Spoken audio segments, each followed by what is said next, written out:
Concrete contributes roughly 8% to global greenhouse gas emissions, but new solutions are currently being developed to tackle this issue. Innovate UK, in partnership with carbon limiting technologies, are developing an advanced market commitment.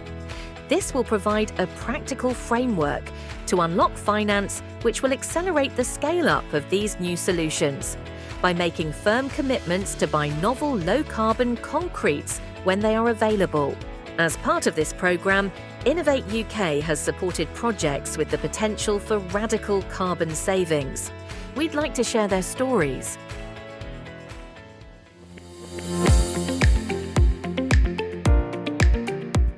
We're at Cemcor's Cookstown plant in the heart of Northern Ireland. Approximately 450 to 500,000 tonnes per year of conventional grey cement, serviced by our quarry system across the road for the raw materials, processed through our kiln and all ground through a cement milling system.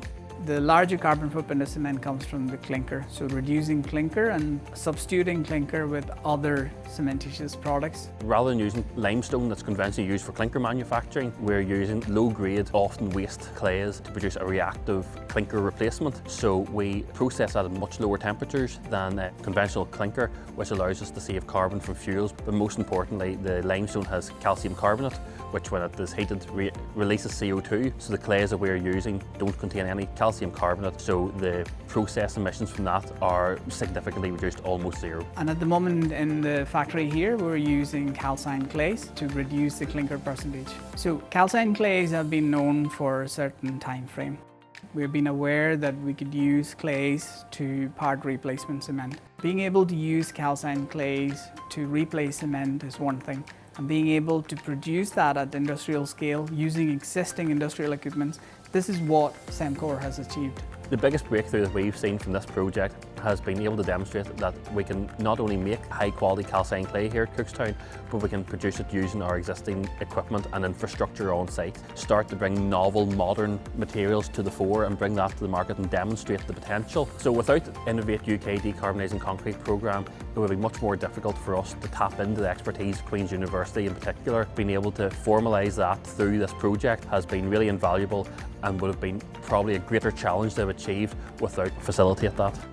So for us, the Advanced Market Commitment Programme is going to be very valuable moving forward as we try to commercialise at a greater scale. We need the confidence as a business that there's a market demand out there for this material. We have the confidence that that exists. And that means Cemcor can now bring the product to market so that the industrial clients can try it and release new products. That shortens the gap of decarbonisation, that brings decarbonisation a lot faster. And that part is incredible. We're really keen to see this project coming from what is now beyond an R&D project to an element of pilot scale and demonstration. We really want to drive that forward to a full-scale market offering. So it's something we hope in the coming months, years, 18 months to 2 years, to be able to bring calcined clay product to the UK market with Cemcor as the driving force behind that.